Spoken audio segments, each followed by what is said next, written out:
I want chocolate cake now. Go buy it for me. Lying in bed, feeling terrible, my crazy mother-in-law, Grace, demanded that I get her a cake right away. I finally lost it with this woman, who was making a racket above my head. Would you just shut up? Listen, I've got a month left to live. Go get your own damn cake, you idiot.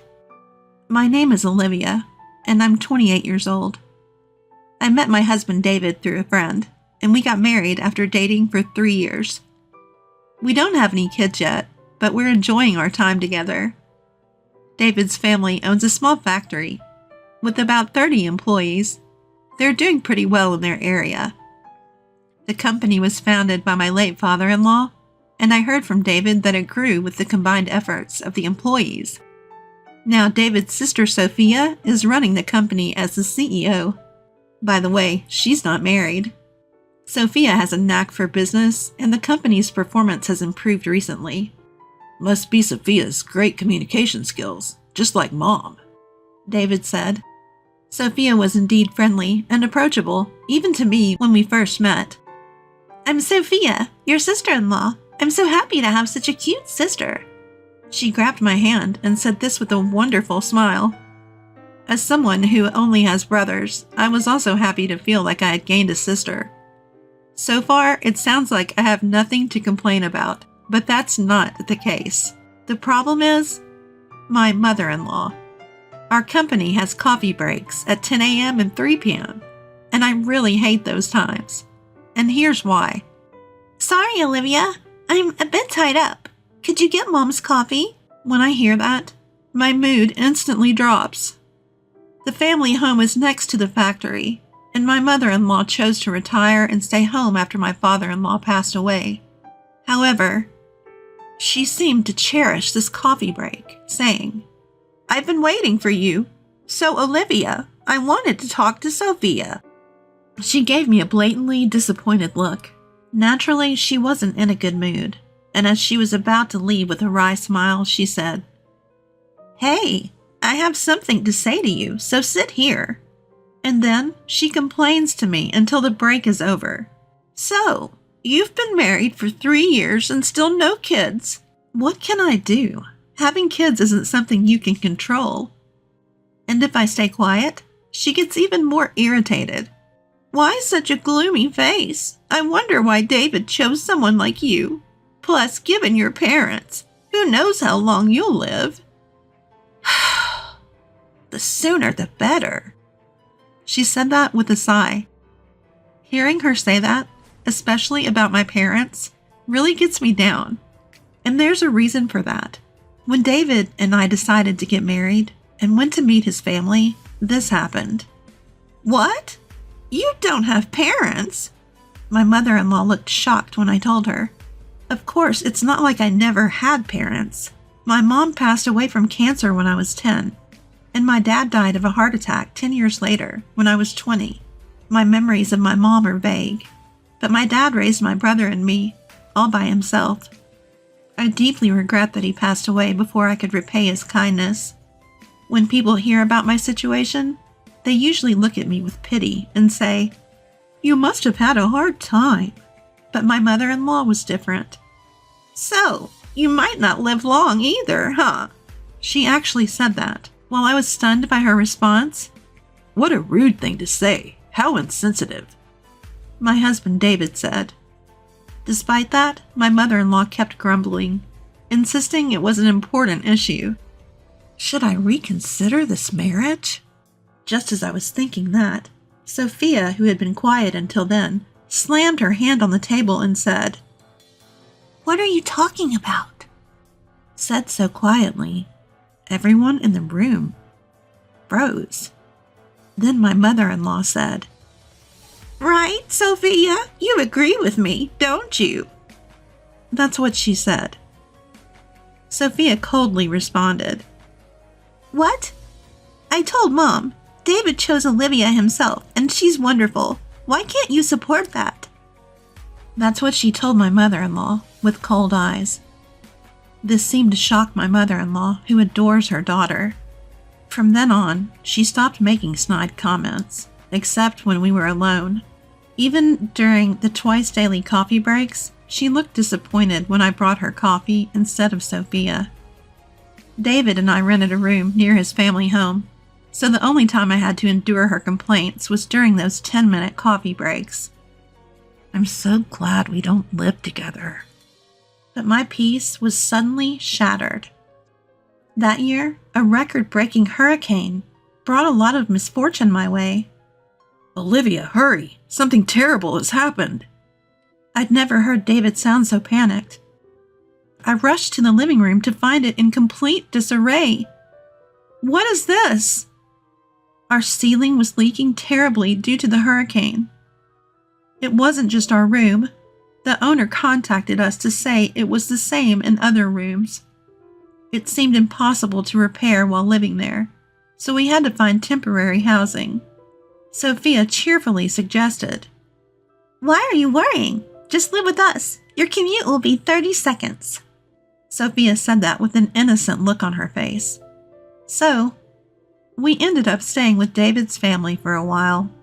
Welcome home, David. The leak must have been tough, but Mom is happy we can live together again. My mother-in-law greeted us cheerfully, but David mostly ignored her, like a teenager in a rebellious phase. And finally she said, "Oh, Olivia, you're here too. I didn't notice because you're so quiet. Smile more." Frustrated, my husband made a face, and all I could do was force a smile, knowing we'd be staying there for a while. After moving in together, I witnessed something quite peculiar. The first time I saw it was during dinner on our first night living together. Wanting to show my gratitude, I cooked dinner: bread, soup, and steak. It wasn't a glamorous menu, but my mother-in-law and sister-in-law said it was delicious and ate it all. I remember feeling genuinely relieved. After a while, my mother-in-law suddenly got up and brought a container from the fridge.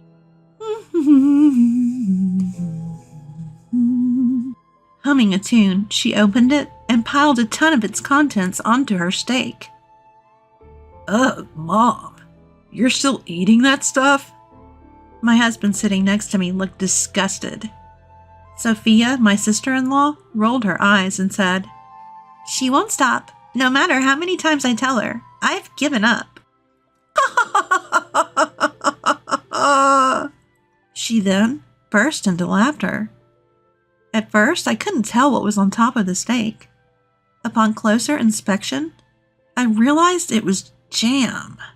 While sweet sauces on meat aren't unheard of, adding jam to a seasoned steak was just bizarre. When you eat something salty, you crave something sweet, right? That's why, she said, looking quite pleased with herself. Honestly, it gave me heartburn just watching her. For the record, I'm not a fan of sweet sauces on meat. Come on, Olivia, why don't you try it? It's delicious, Mother-in-law said, turning to me for the first time. I didn't want to eat it either, but I forced a smile. Apparently, that wasn't the reaction she was hoping for. I'm recommending it for a reason. You might live longer if you follow my example. With that parting shot, she retreated to her room. I was left speechless as she stormed off. My husband and sister-in-law apologized, saying, "Sorry." "Sorry.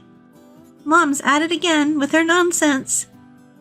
Apparently, mother-in-law has a serious sweet tooth and doesn't feel her day is complete without eating a cake. Amazingly, her annual health checkups always come back normal.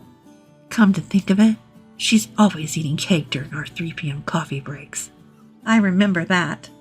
I like cake too, but not every day. It would get monotonous. And what about blood sugar levels? I've always been cautious about my health, especially since both my parents had short lifespans. So mother-in-law's jam steak was quite a shock. Wait, does Sophia buy the cake every day? Caught off guard, Sophia admitted. Yeah, she makes me go buy it. She says it's embarrassing for her to do it herself. Thanks to that, I've become good friends with all the local cake shops. Sophia said, laughing. Watching this, my husband David said, "Sophia, this isn't a laughing matter. Mom's getting older. She needs to start caring about her health. I've always left it to Sophia to deal with Mom, and I feel bad about it. With that, my husband continued to look exasperated. Well, I think you guys will have to help out more from now on, Sophia said with a cheerful face, and I braced myself for more interactions with mother-in-law. Living with my in-laws made my commute much shorter, so I took the initiative to do household chores before and after work. I tried to engage my mother-in-law in conversation, but she often gave me the cold shoulder or outright ignored me. Despite that, she never missed an opportunity to complain about the kids during our coffee breaks. Since moving here, I've had more bad days. Must be the stress. My spirits were low. My husband noticed and offered multiple times to go to the doctor with me. Let's move out and stay at a hotel temporarily, he suggested, but I declined because it felt like a waste of money and the nearest hotel was still a bit far. Then, the worst thing happened. A business trip for a whole week? I was speechless at the news from my husband. The reason for my despair? Sophia, my sister-in-law, would be going too, meaning I'd be alone with mother-in-law. Yes, I'm saying that. My husband offered to take me with him, but I thought it's just a week. I hope I can handle it, especially since I still wasn't feeling well. On the day they left, Sophia sent me a mother-in-law survival guide to my phone. If anything happens, just feed her cake and you'll be fine. I couldn't help but laugh. The list included local cake shops and mother-in-law's favorite cakes from each. For someone like me, who was bracing for a tough week, this info was a godsend. In a week, our home renovations would be done, and we could move back. I thought I could manage, but that optimism crumbled on the first night. When I returned from work, mother-in-law was blocking the entrance. You know why I'm angry, don't you? No, I don't. I'm not psychic. Losing patience, mother-in-law snapped. You missed both the 10 a.m. and 3 p.m. coffee breaks today. Her words caught me off guard. Indeed, with my husband and Sophia away and end-of-month tasks piling up, I'd completely forgotten about mother-in-law's coffee breaks, and I myself never had a coffee break. I thought she'd understand since she used to work, but she yelled, The moment we're alone, you start this harassment? You wicked woman! She said that with an angry look on her face. I felt a huge disconnect with her. Why am I getting yelled at like this? Do I deserve to be called wicked? Suppressing my anger, I thought, it's just a few more days, and said, I did buy cake during my lunch break. It's in the office fridge. Sorry I didn't bring it. Here you go. Her face instantly changed from angry to smiling. Let's forget about today. Don't forget tomorrow, okay? She said and cheerfully went back to her room. I'll just call her the cake demon from now on. From then on, I never forgot the coffee breaks, knowing how troublesome it would be to upset mother-in-law. On the day my husband and Sophia were due back, I felt so stressed that I was hit with nausea, headaches, and a loss of appetite. I took the day off and went to the hospital. It's pretty bad. Can your family come right away? I couldn't stop crying at the doctor's words. I was told I have cancer, and at most 6 months, maybe even just 1 month to live. I returned home, my face tear-streaked and my body shaky, and lay down on the bed. The door burst open. What are you doing skipping work? Sophia and David are working hard and you're slacking off? Her screeching worsened my headache. I didn't have the energy to respond, so I just said, I'm not feeling well, and closed my eyes. Mother-in-law didn't seem to like it either. She didn't want to leave the room and still complained to me.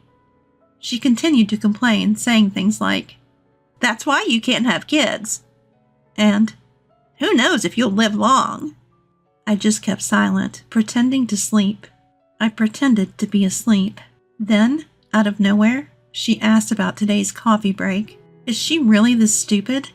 I thought, opening my eyes to see her standing over me. Grace, I'm sorry. I'm not feeling well enough to go shopping today. Could you please? She cut me off. I don't care. I want chocolate cake now. Go buy it. You're probably faking it. She screamed at me louder than ever. My frustration exploded at the woman in front of me who was selfish like a child. Shut up. Listen to me. I have 1 month to live. Go buy your own damn cake, you idiot. What? My words seemed to stun my mother-in-law, who looked at me with wide eyes. Then, from behind mother-in-law, Mom, what are you doing? And Olivia, what do you mean by 1 more month? My husband with a pale face and my sister-in-law, who looked equally concerned, were standing there. Weren't you coming back tomorrow? Ignoring the visibly shaken mother-in-law, my husband came to my side. I felt so relieved by his actions that I burst into tears.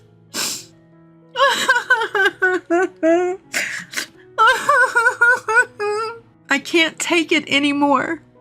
The doctor says it might be cancer, and I'm not feeling well, but you keep nagging me to go buy cake. Enough is enough. Stop bothering me about the kids, too. Just leave me alone, you idiot. I let out all my resentment towards mother-in-law while crying. My husband and sister-in-law looked at mother-in-law with cold eyes. Sending a sick person to buy cake? Are you stupid? Sophia, who's usually all smiles, had a face I'd never seen before. A terrifying one. You've been making snide remarks about the kids. Look, I didn't say anything because it's a private matter, but the reason we can't have kids is me. My husband raised his voice as he said this. In reality, about a year after we got married, we consulted a doctor because we were having trouble conceiving. The test showed that I was fine, but my husband's numbers were low. He felt really down about it and kept apologizing to me with a sad face. I didn't want to make him feel that way, so I avoided talking about kids as much as possible. I did want children, but I thought life with just my husband was enough. I never considered leaving him because we couldn't have kids. I didn't tell mother-in-law because I knew she'd start nagging my husband next. I didn't want that. Mother-in-law listened to my husband's words with a face like her soul had been sucked out. Just then, my cell phone rang. The caller ID showed. It was the hospital. Hello? Yes? Right now? My husband just got home. Okay, understood. The doctor who had called earlier sounded very urgent, asking us to come right away. Am I really that sick? As I started to cry from the anxiety. It's okay, Olivia. Can you stand? I'm with you. My husband, who also looked like he was about to cry, and I rushed to the hospital. As we were leaving, I caught a glimpse of mother-in-law get a stern lecture from Sophia. When we arrived at the hospital, we were immediately ushered into a room where the doctor and even the hospital director were waiting to offer us a deep apology. A misdiagnosis? According to the doctor, they had mixed up my medical records with another patient who had the same name and birth date as me. I couldn't believe such a thing could happen, but the doctor did look extremely worn out. This incident was later covered in a local news segment, and the hospital vowed to review its working conditions. I'm not a specialist, but Olivia's symptoms might be. We were then referred to another hospital.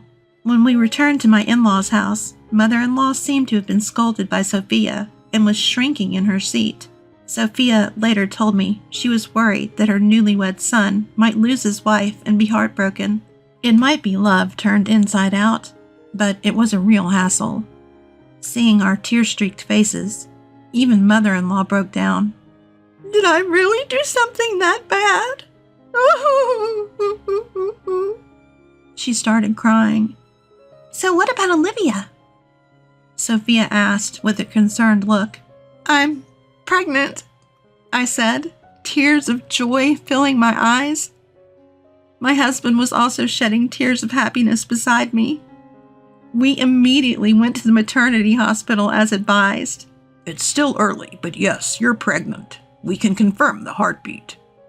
Hearing that, we both burst into tears, even though we were in a hospital.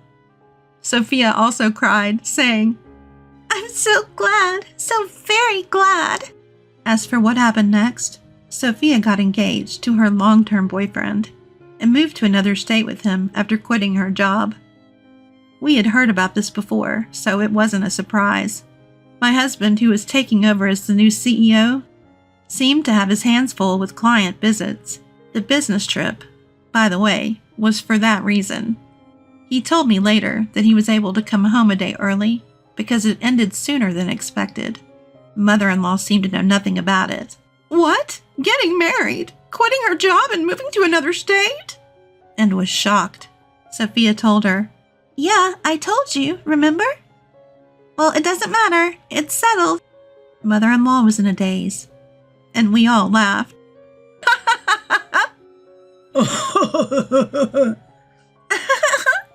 We returned home to find our leaky roof repaired and our room looking brand new. We cheered in delight. Things remained awkward with mother-in-law. My husband was angrier than I was and said he never wanted to see her again. But mother-in-law started showing up occasionally during our coffee breaks, holding not cake, but small snacks like biscuits. She had stopped the daily cakes and jam steaks, apparently trying to be more health conscious now that she knew a grandchild was on the way. Employees who had worked there since my father-in-law was CEO seemed happy to see mother-in-law, so I realized she wasn't inherently a bad person. Our conversations gradually increased, and she stopped complaining. When our daughter Emma was born, mother-in-law transformed. She started doing things like buying diapers and leaving side dishes for dinner, saying, "Feel free to eat. You're always working so hard." Even when she knew I was home, she'd send a message and leave without ringing the doorbell. The side dishes were in a cooler, and I appreciated her thoughtfulness. I felt I could get along with this version of mother-in-law. What really convinced me was when Emma was born. Mother-in-law took my hand and said, "Thank you, Olivia. Really, thank you." Seeing her tears, I knew she was sincere. Sophia also seems to be doing well and recently announced her pregnancy. It seems like it won't be long before we all gather at the in-laws' house for a friendly meal